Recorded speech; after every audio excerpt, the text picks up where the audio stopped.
Hey everybody, welcome to today's installment of Haggerty Dog Training Online. I do apologize. I know the last 2 days I didn't get anything up. I intended to, and I just got focused on a couple of other things. But today I'm going to teach you how to teach your dog to stay. Now before we get into that, I want you all to check my Facebook page and check our website. We have a lot of great promotions going on right now to get you guys into training class as soon as we open. As soon as we open those doors, we're gonna have classes going on, our canine retreat programs.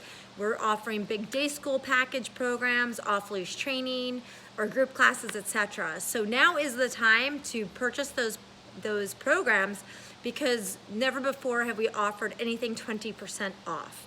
So check out our website at haggertydog.com and take a look at the different programs, and feel free to call us if you have any questions.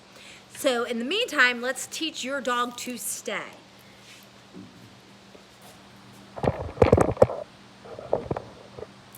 Now when you're teaching your dog to stay, I tell everybody, you want your dog to have a 3-minute sit-stay.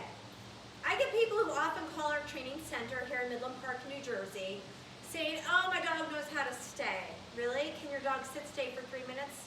Oh, well, I never timed him. Well, can he do a downstay outside of Starbucks for 30 minutes while people walk by? Oh, definitely not.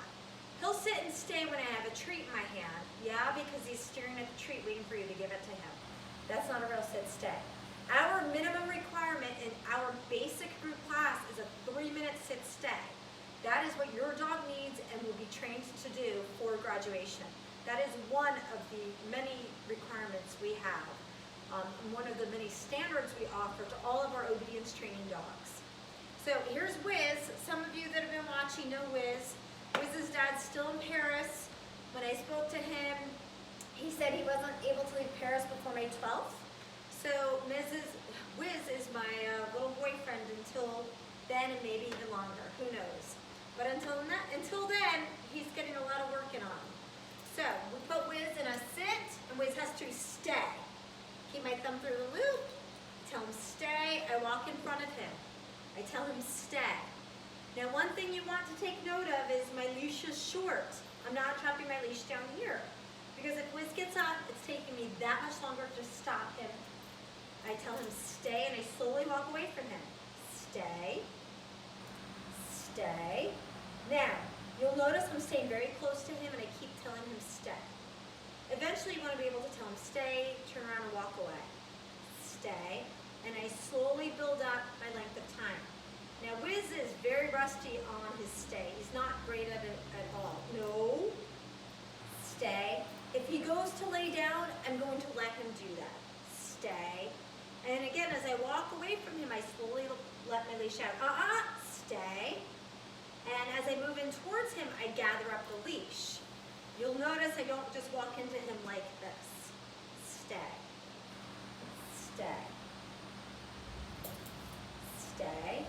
And he wants me to rub his belly. I'm not going to rub his belly. I'm going to come around him, circle around, and I'll go ahead and I'll give him lots of praise. Wiz loves his belly bump. Yes, he does. Good boy.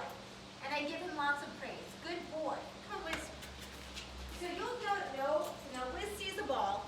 For those of you that are taking our online training program, I'm going to discuss with you positioning and your position between you and distractions and how to avoid your dog getting up for the distractions. But for right now, we're not going to get into that. That's for the Haggerty Dog Training online course. Stay. Now, stay. You'll notice I'm staying right on top of him. When you practice this at home this week, what I want you to do is work on the length of time he stays put right here before you start walking out here. You want to work on your length of time staying before you work on your distance. Okay, you're more likely to get up the further and further away you get.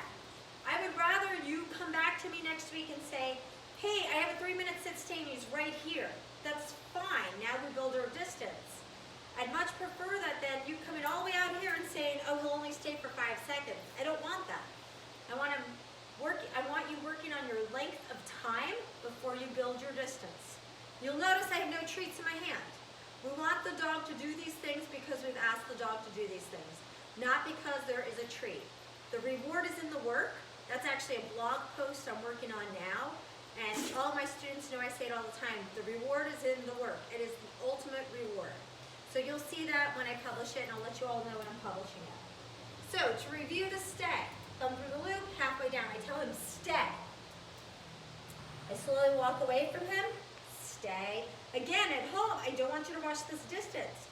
Work on the length of time first. Gather your leash as you move in towards him. You'll circle around him. Again, I don't care if he lays down. If you're going into obedience competition, don't listen to me. Call Top Dog in Flanders, New Jersey, and they'll help you with competition. But for the average dog owner, it doesn't matter if they lay down and stay. Stay. And I'll do it again. And I slowly build up my distance. I worked on my length of time first. I move in towards him. I'm gathering up my leash as I move in towards him. And he's shifting around a little bit, but that's okay. Good boy. Good boy. In the very beginning, I take what I can get. I just want a little bit of progress.